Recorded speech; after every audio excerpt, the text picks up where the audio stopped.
fois, bienvenue à l'Église baptiste centrale de la Rive-Sud. Croire et suivre, toujours dans la même série. Donc, on achève tranquillement cette série-là. Croire et suivre le Christ, donc c'est quelque chose de croire, c'est autre chose de suivre. Et le fait qu'on suive démontre qu'on croit en fait. Le titre du message s'intitule « Arrache, abat, bâtis et plante ». Arrache, abat, bâtis et plante. Dans Jean 6, toujours donc une étude qui est inspirée de Jean chapitre 6, nous voyons au verset 40. En fait, ça va être les mêmes versets que la semaine passée. Ça nous dit là, la volonté, si vous voulez tourner dans vos Bibles, c'est bien à vous. Donc, la volonté de mon Père, c'est que quiconque voit le Fils et croit en lui ait la vie éternelle. Et je les ressusciterai au dernier jour. Les Juifs murmuraient à son sujet parce qu'il avait dit « Je suis le pain descendu du ciel ». Il disait « N'est-ce pas là Jésus, le fils de Joseph, celui dont nous connaissons le Père et la Mère? Comment donc dit-il « Je suis descendu du ciel » Jésus répondit « Ne murmurez pas entre vous. Nul ne peut venir à moi si le Père qui m'a envoyé ne l'attire, et je le ressusciterai au dernier jour. » Je demandais à Michael si vous ouvrez le culte en prière, s'il vous plaît. Seigneur Jésus, tu nous as appelés pour travailler dans ta vigne, pour la rendre plus vivante. Tu nous as appelés pour servir dans la charité nos frères et nos sœurs. Alors ouvre nos yeux aux besoins et aux aspirations des plus petits, des plus blessés, et notre intelligence à ta parole, afin qu'elle soit notre lumière. Ouvre nos cœurs à l'amour, afin que naisse en nous une ardeur nouvelle et un feu nouveau. Nous comptons sur toi, Seigneur Tout-Puissant. Je fais toutes ces prières au nom de ton divin Fils Jésus-Christ. Amen. Amen. Et priez, merci.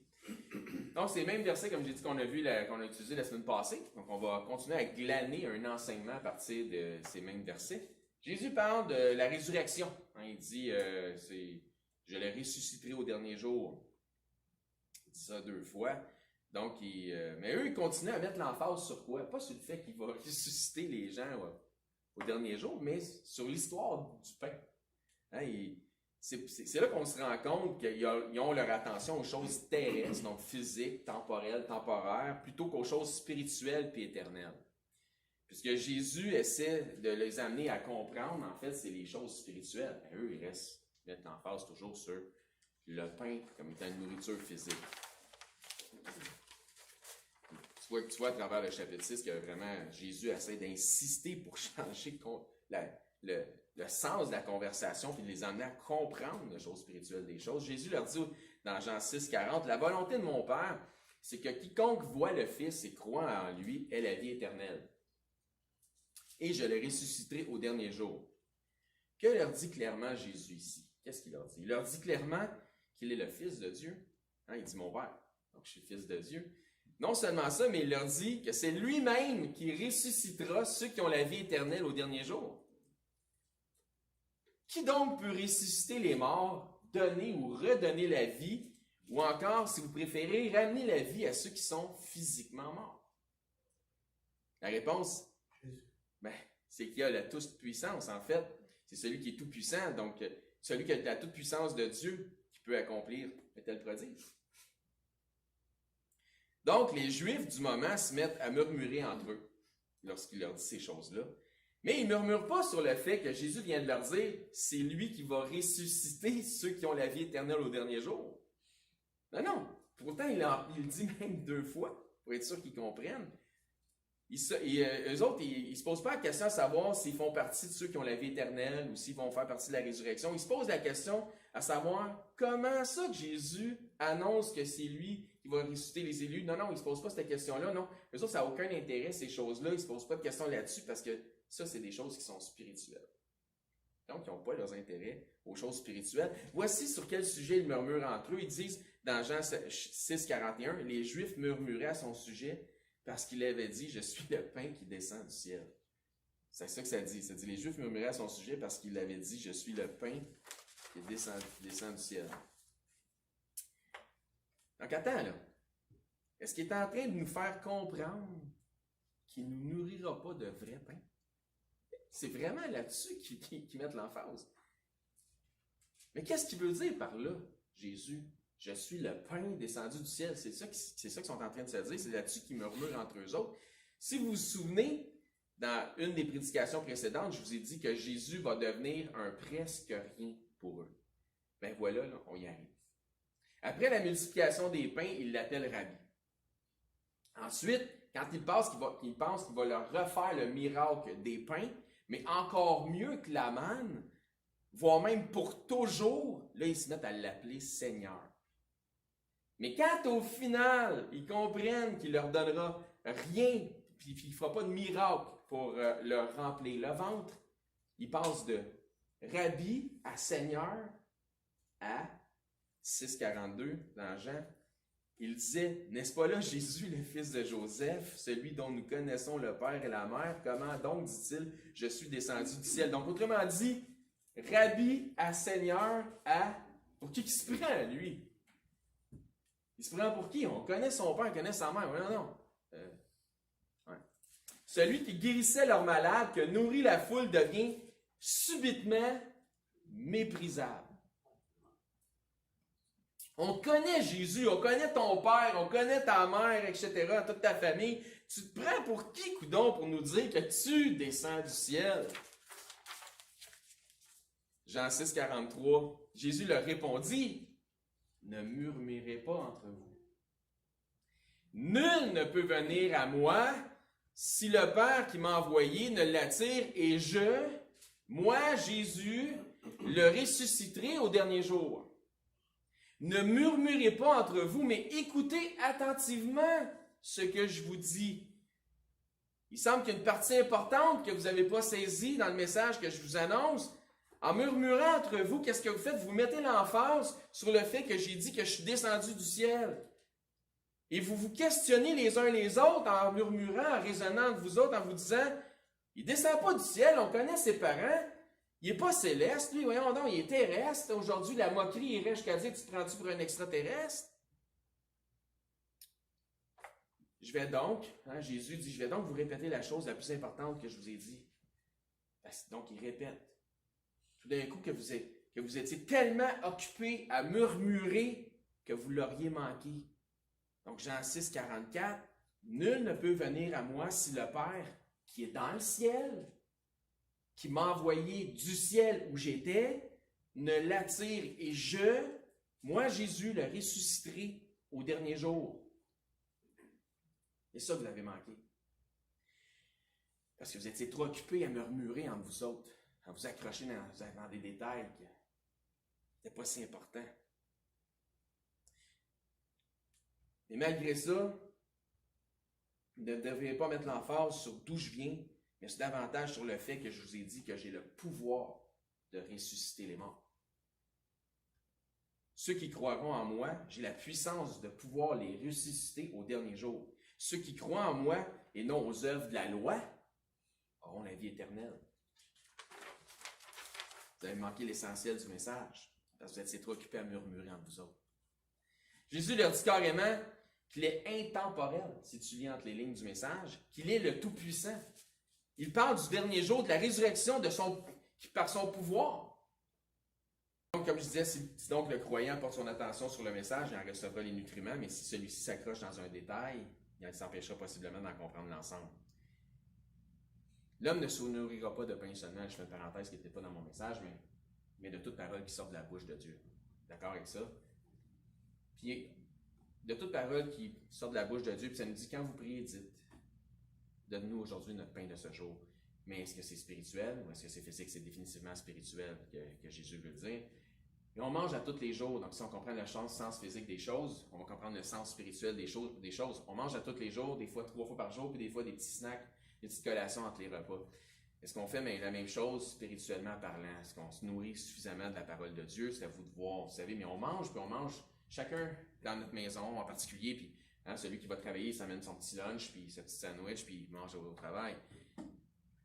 Mais quand on vient ensemble, le dimanche, une fois par semaine, c'est le temps d'avoir un repas de famille. Puis ça nous dit ailleurs que c'est mieux d'avoir un repas de salade puis de légumes avec des gens que t'aimes ou avec de l'amour autour de la table. que d'avoir un bœuf engraissé, mais il n'y a pas d'amour en entour de la tente. Puis une des choses, toutes les choses sont vaines, vanité de vanité, tout est vanité. Puis l'Ecclésiaste nous dit, toutes ces choses sont vaines, sauf obéir à Dieu, craindre Dieu, puis ses commandements pour l'homme. C'est le tout de l'homme. Mais il y a une chose qui est moins vaine que les autres, c'est de jouer du labeur de tes mains, puis d'avoir un temps de communion avec des frères et sœurs, des gens que t'aimes autour d'une table bien garnie. D'apprécier ces choses-là.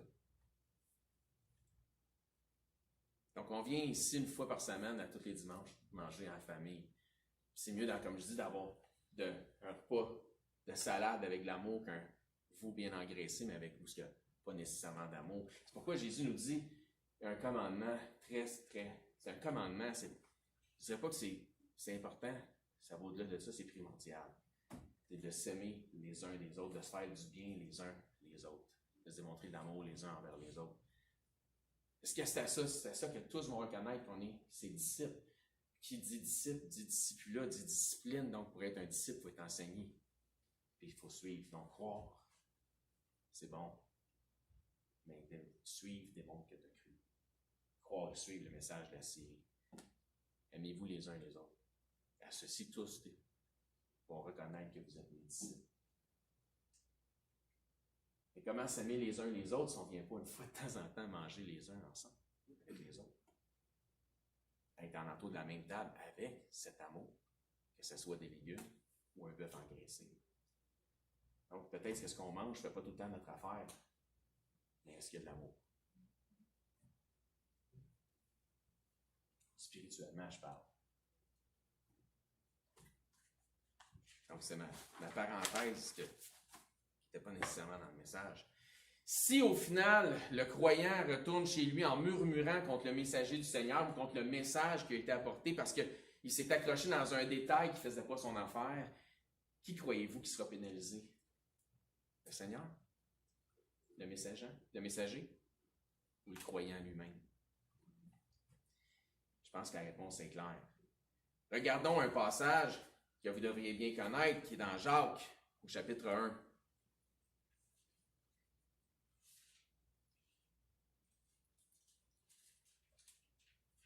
Au verset 19,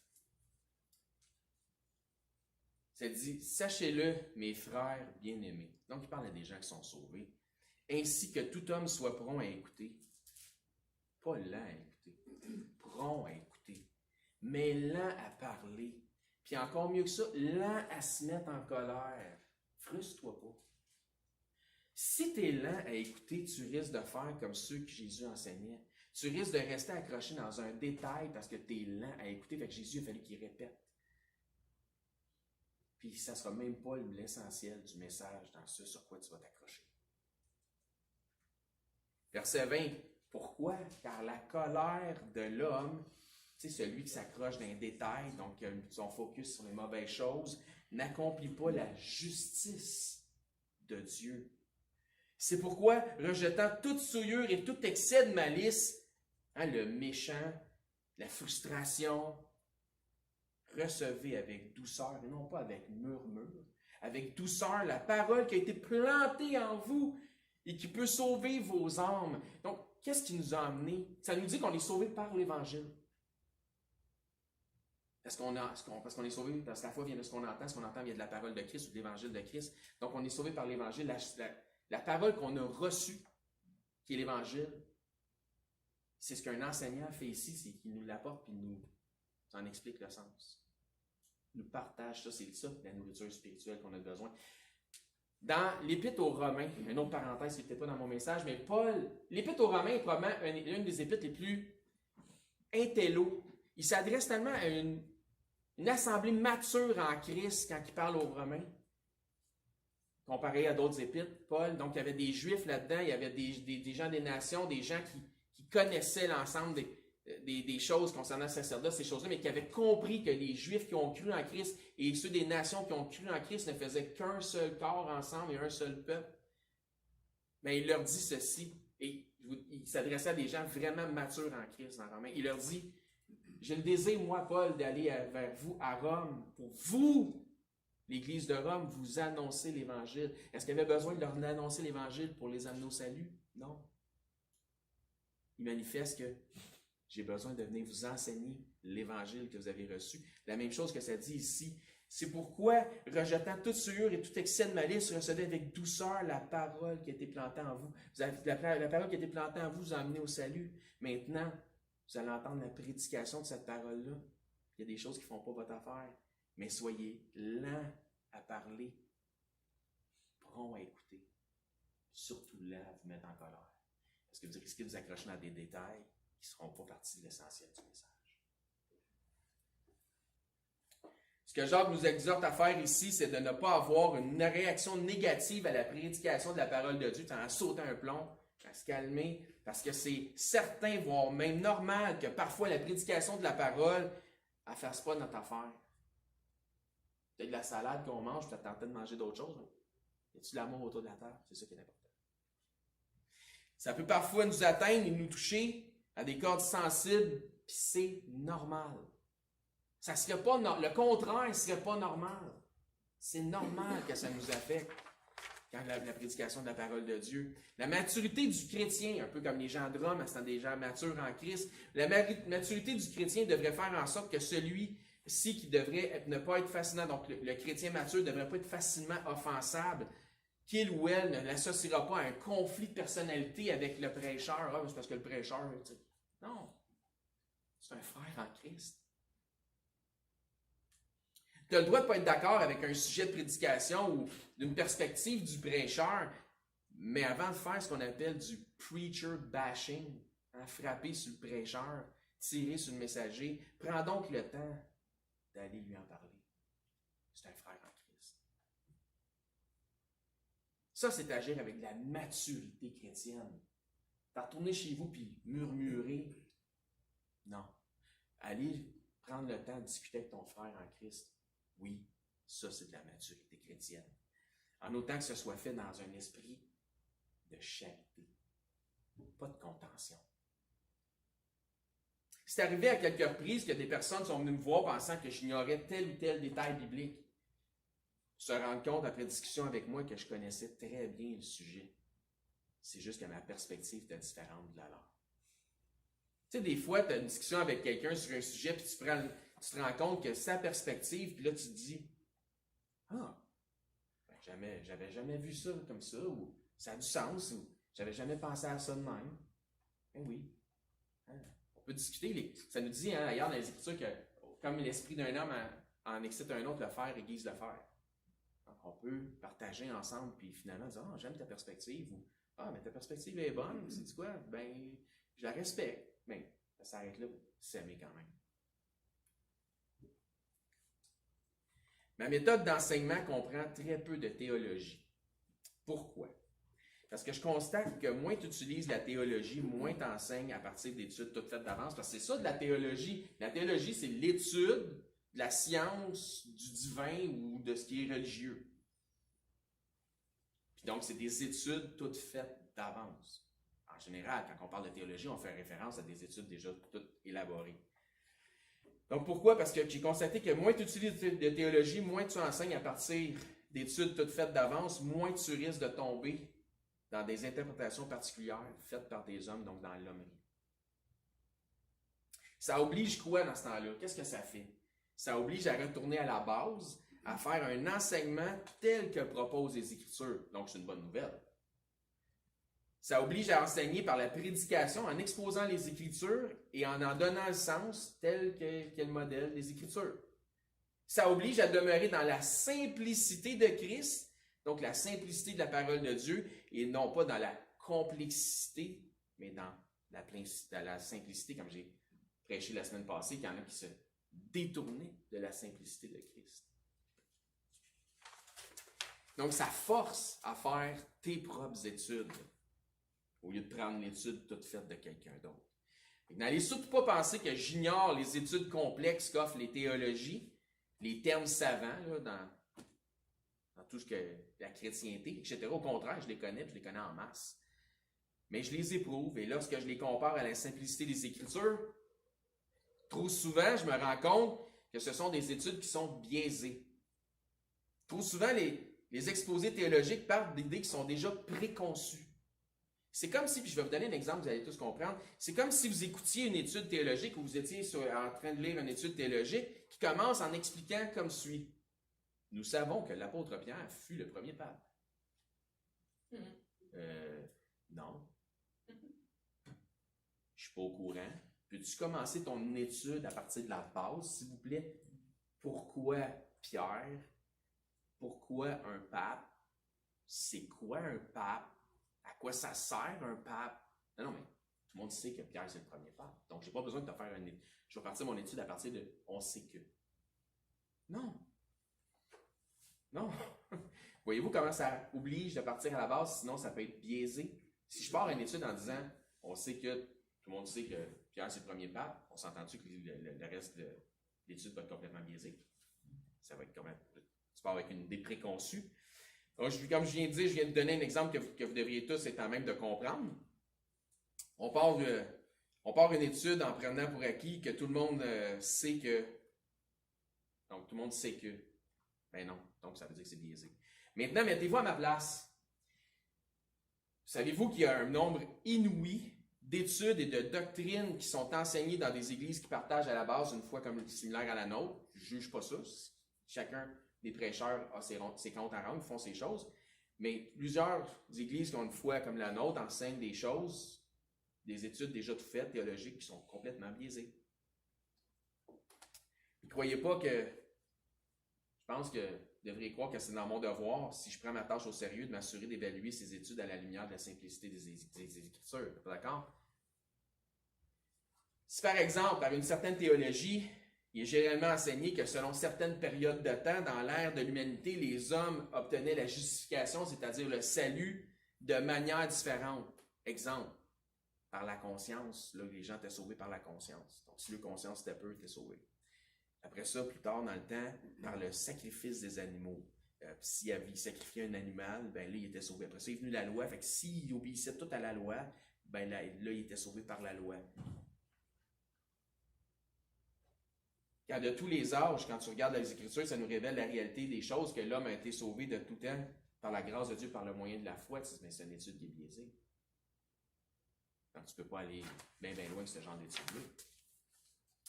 J'ai déjà mentionné que je défiais toutes les traditions baptistes. Pour certains qui sont plus traditionnalistes, ça peut faire peur et je comprends, mais la réalité, c'est si je les défie en vertu des Écritures. Donc, vous devriez trouver que c'est une bonne chose. Je n'ai pas dit que toutes les traditions sont mauvaises ou que je me rebellais contre celles-ci, mais c'est que je les défie à la lumière des Écritures. Comment est-ce que ça pourrait être une mauvaise chose? Je comprends que ça peut faire peur, mais est-ce que c'est une mauvaise chose? C'est la question à se poser. Si c'est bon vis-à-vis des Écritures, ben inquiétez-vous pas, ça va rester bon. Mais si c'est pas bon, c'est dans votre intérêt spirituel que je vous l'expose, que c'est pas bon. C'est pour vous autres. Puis ça, c'est ma responsabilité parce que c'est moi qui vais rendre des comptes de ce avec quoi je bâtis. Autrement dit, tu ne peux pas me reprocher de faire, de prendre mes responsabilités. Ou de faire ce à quoi je t'ai appelé à faire.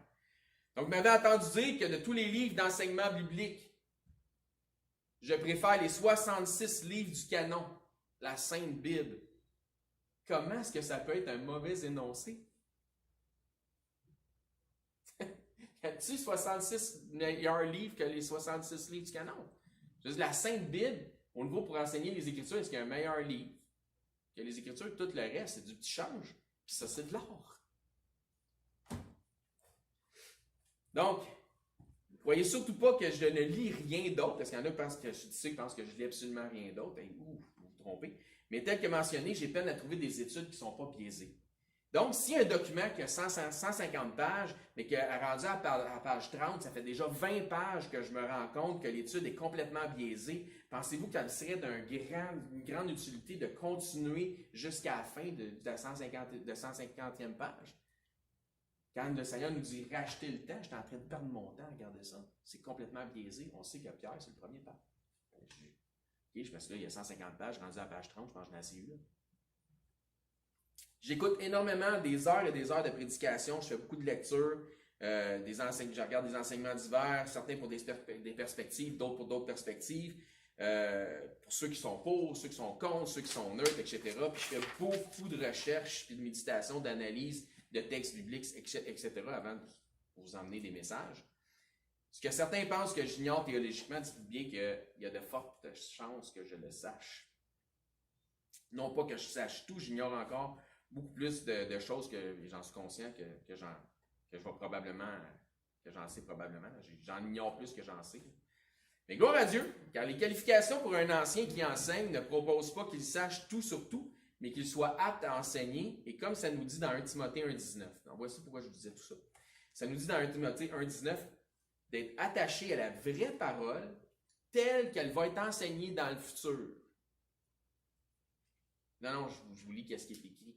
D'être attaché à la vraie parole, donc Paul dit à Timothée, déjà au temps de Paul et Timothée, d'être attaché à la vraie parole telle qu'elle a été enseignée, et non pas telle qu'elle sera enseignée, ou des théologies complexes, donc telles que ce qu'on peut déjà retrouver dans les Écritures, afin d'être capable d'exhorter selon la saine doctrine. Puis où peut-on trouver la vraie parole telle qu'elle a été enseignée?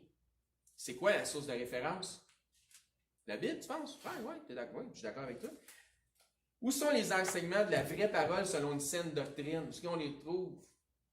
Dans tout ce qui vient après Christ? Après les Écritures, après les épîtres pauliens, après les apôtres?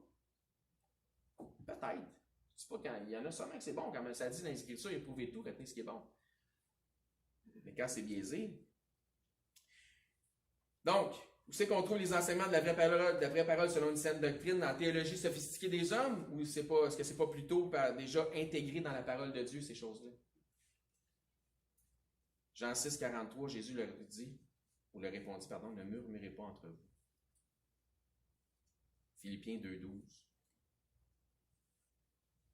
Ainsi, mes frères, comme vous avez toujours obéi, travaillez à votre salut avec crainte et tremblement, non seulement comme à ma présence, mais bien plus encore maintenant que je suis absent, car c'est Dieu qui produit en vous le vouloir et le faire selon son bon plaisir.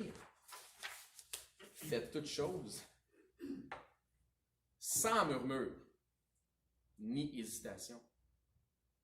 Afin que vous soyez, parce que sinon, regardez bien ce qui arrive, afin que vous soyez irréprochables et purs, des enfants de Dieu irrépréhensibles au milieu d'une génération perverse et corrompue qui, eux autres, font tout avec murmure et hésitation.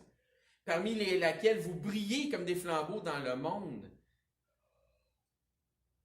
Que la prédication soit à la forme positive ou à la forme négative, que ce soit Dieu va te bénir, que ce soit Dieu va te châtier. Que la prédication sonne comme un conte de fées ou contentieux ou controversé. Ne murmurez pas. Parce qu'en vous accrochant dans ce qui vous titille, ce qui vous dérange, vous risquez de passer à côté de l'essentiel. C'est comme pour un message que j'ai récemment prêché, pour lequel j'avais pris la peine de faire une mise en garde. Bon sang, je ne fais pas souvent des mises en garde quand je fais des messages, mais celui-là, j'avais fait une mise en garde, puis c'était sur le croyant et son assemblée, puis j'avais avisé que c'était en 2 volets, puis de ne pas tirer tes conclusions avant d'arriver au 2e volet. Il y en a qui, incapables de supporter le premier message, ont manqué l'essentiel du 2e. C'est pourtant comme pour faire un gâteau, tu casses des œufs, tu mets ça dans un mélange, puis tu fouettes. Ça a l'air violent pour le mélange. Mais si tu manques le glaçage, la ganache, comme on dit le crémage, tu as manqué le meilleur, puis c'est toi-même que tu pénalises. Voici ce que l'Éternel dit au prêcheur Jérémie, le prophète, le prophète qui a probablement eu le pire des résultats ministériels dans la Bible. N'importe quel prêcheur avec son assemblée regarde à Jérémie et se console. Jérémie 1, tout de suite au chapitre 1, verset 9. Puis l'Éternel étendit sa main et toucha ma bouche. Et l'Éternel me dit, je mets mes paroles dans ta bouche. Tu vas être mon prêcheur. Tu vas dire les paroles que je mets dans ta bouche. Tu vas prêcher la parole de Dieu. Regarde, je t'établis aujourd'hui, verset 10, sur les nations et sur les royaumes pour que quoi? Tu arraches, que tu abattes, que tu ruines, que tu détruises. Pour que tu bâtisses et que tu plantes. Mais si tu n'arraches pas, tu n'abats pas, tu ne ruines pas, tu ne détruis pas, tu ne pourras pas bâtir et planter. Ça a l'air violent comme le mélange du gâteau, mais il ne manque pas le glaçage. C'est tout, tu pénalises. Le titre du message, c'est « Arrache, abat, bâtis et plante ». Voyez-vous ce que je veux en dire? C'était exactement ça le problème du prophète Jérémie. Pas parce que c'était son problème à lui, mais le problème du peuple. Le peuple ne voulait pas l'écouter parce qu'il mettait l'emphase sur ce qui ne faisait pas leur affaire dans le message de Jérémie. Pourtant, Jérémie, c'était les paroles de Dieu qu'il prêchait. Il ne se rendait jamais à bâtir puis planter, parce que pendant qu'il essayait d'arracher puis d'abattre, puis de ruiner pour détruire, parce qu'il voulait, parce que c'est ça qu'il voulait faire, hein, bâtir puis planter, il ne se rendait pas parce que le peuple, quand il entendait des choses qui faisaient en sorte que ça arrachait, ça faisait mal, il se retournait de bord puis il s'en allait. Il ne se rendait pas jusqu'à faire au complet l'œuvre que le Seigneur voulait faire dans la vie de son peuple. Croyant moyen n'est pas bien mieux aujourd'hui. Jérémie 42, on était à Jérémie 41er chapitre. 42, verset 1. On va en lire une partie. Tous les chefs des troupes, Joshanan, fils de Karéach, et Jazania, fils d'Osée, et tout le peuple, depuis le plus petit jusqu'au plus grand, s'avancèrent. Et dirent à Jérémie, le prophète, l'homme de Dieu qui prêche la parole de Dieu, que nos supplications soient favorablement reçues devant toi. Intercède en notre faveur auprès de l'Éternel, ton Dieu, en faveur de tous ceux qui restent. On est rendu juste un petit nombre, car nous étions beaucoup et nous restons qu'un petit nombre, comme tes yeux le voient. Et que l'Éternel, ton Dieu, nous montre le chemin que nous devons suivre et que nous avons à faire. Ce que nous avons à faire, Jérémie, le prophète, leur dit, j'entends, voici, je vais prier l'Éternel, votre Dieu, selon votre demande, et je vous ferai connaître sans rien vous cacher tout ce que l'Éternel vous répondra. Et dire à Jérémie que l'Éternel soit contre nous un témoin véritable et fidèle si nous ne faisons pas ce que l'Éternel, ton Dieu, te chargera de nous dire. Que ce soit du bien ou du mal, nous obéirons à la voix de l'Éternel, notre Dieu, vers qui nous t'envoyons, afin que nous soyons heureux si nous obéissons à la voix de l'Éternel, notre Dieu, ton Dieu. Hey, ça, c'est le fun. Là, Jérémie, là, le peuple sont zélés. Prie pour nous autres, intercède pour nous autres, hommes de Dieu. Genre, on sait que tu prêches la parole de Dieu. Puis quand tu vas revenir, on sait que le message que tu vas avoir, ça va être vraiment selon la parole de Dieu. Puis on va tout faire ce que Dieu dit. Hey, c'est-tu pas encourageant, ça, pour un prêcheur? Hein?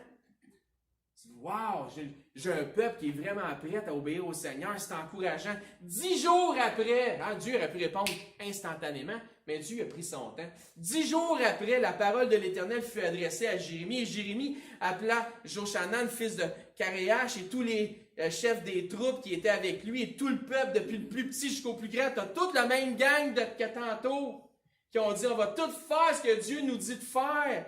Il leur dit, ainsi parle l'Éternel, le Dieu d'Israël, vers qui vous m'avez envoyé pour que je lui présente vos supplications. Si vous restez dans ce pays, je vous y établirai et je ne vous détruirai pas. Détruire, arrache. C'est ce qu'on voit. Et je vous planterai. On va se rendre jusqu'à planter.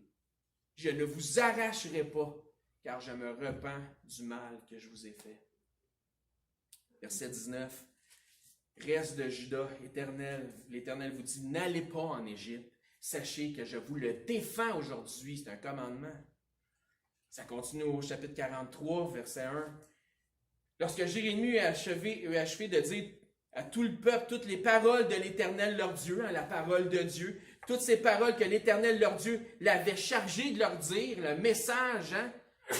Donc, Jérémie était un messager, puis le peuple il était bien willing, hein, il était disposé, puis c'était encourageant pour Jérémie. Verset 2, Azaria, fils d'Osée, Joshanan, fils de Karéach, et tous ces hommes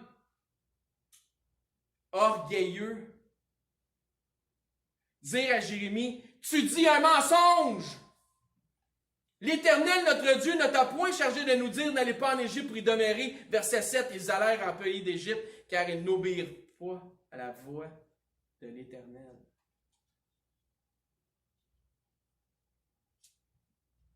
Pas capable de planter, pas capable de bâtir, parce qu'à chaque fois qu'ils essaient d'arracher quelque chose, Ils sont juste pas d'accord parce que ça ne fait pas leur affaire. Fait qu'ils s'en vont, se tournent de bord, frustrés. Ils s'en vont murmurer contre le prêcheur. J'ai pas aimé le message. Morale d'histoire, comme pour les Juifs avec Jésus, ils voulaient entendre des choses agréables, pas trop difficiles à entendre. Comme pour avec Jérémie, ils ne voulaient pas qu'il prêche en inverse de leurs idées préconçues. Mais pour nous, il ne faut pas avoir cet esprit par lequel on souhaiterait avoir un prêcheur, mais il ne faut pas jamais qu'il arrache rien, qu'il abatte rien, qu'il détruit rien de mes idées préconçues ou de mes vieux enseignements que je n'ai jamais osé réévaluer selon la lumière des Écritures, de théologie d'homme, d'hommerie. J'espère qu'à l'Église baptiste centrale de la Rive-Sud, que vous soyez membre ou visiteur, que même que ceux qui nous regardent sur YouTube, on n'est pas comme ça. Soyez pas comme ça. Arrache à bas.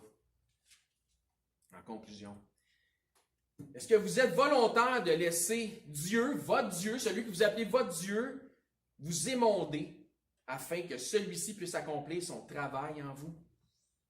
Avez-vous cette attitude, comme les gens de la foule avec Christ ou le peuple avec Jérémie, de vouloir qu'entendre des choses qui font votre affaire, qui vont dans le sens de vos concepts? Acceptez-vous d'être repris, d'être défié, donc challengé, comme on dit, par la prédication de la parole de Dieu, ou il ne faut pas que ça me challenge? Brasse-moi pas trop à la cage. Mettez-vous tellement d'emphase sur les détails qui vous agacent que vous manquez l'essentiel de ce que Dieu a pour vous. Sur quoi vous allez mettre l'emphase du message aujourd'hui? Quelque chose qui vous agace?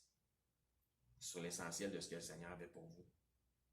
Vous rendez ainsi, si vous faites ça, vous rendez ainsi vous-même malheureux ou malheureuse dans le Seigneur, murmurant plutôt que psalmodiant. Est-ce que Dieu vous a parlé aujourd'hui? C'est ça la question. Si vous n'avez jamais confessé Jésus le Christ comme étant votre sauveur, si vous voulez avoir part au pain de vie, descendu du ciel qui donne la vie éternelle, bien, communiquez avec nous en l'Église baptiste centrale de la Rive-Sud ou venez me voir, puis on va vous expliquer la simplicité des Écritures, donc ce qu'il y en est pour s'assurer d'avoir la vie éternelle en Jésus-Christ, parce que c'est votre éternité qui en dépend. Demandez à Bélisaire, frère, s'il veut bien fermer le culte en prière, s'il vous plaît.